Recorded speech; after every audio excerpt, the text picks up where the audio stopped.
ჯაზში მხოლოდ ქალიშვილები არიან.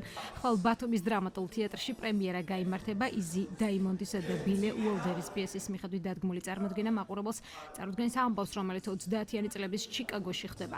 პიესის მიხედვით ორი ნიჭიერი მუსიკოსი უმუშევარი რჩება და სამსახურის ძებნაში სრულიად შემთხვევით მკვლელობის მოწმენი ხდებიან. თავი რომ გადაირჩინონ, იძულებულნი ხდებიან დროებით ქალის კოსტუმები ჩაიცვან და ქალთა ორკესტრში დაიწყონ მუშაობა.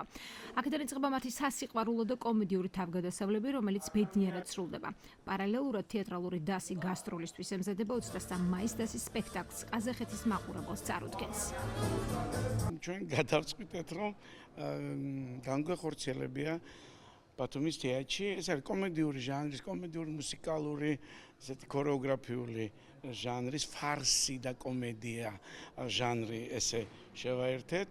ვფიქრობ, რომ მსახიობები, რომლებიც მთავარ როლებს და არა მარტო მთავარ როლებს თამაშობენ, არიან ძალიან იუმორით სავსე, პლასტიურები, ძალიან ტექნიკურად ძალიან კარგად არტისტული სკოლა გავლილი მსახიობები. 23-ში მივდივართ ყაზახეთში, დიდ ფესტივალზე მონაწილეობას ვღებულობთ და ვფიქრობ, რომ იქაც საქართველოს და აჭარის რეგიონს წარმოვადგენთ მაღალ დონეზე. ნახოთ, რომ დაბრუნდებით, რით გაგახარებ და გაგვახარებენ არა მარტო ყაზახი, არამედ ჩვენი კოლეგები, ქაური და სხვადასხვა საზოგადოების სხვა ქვეყანა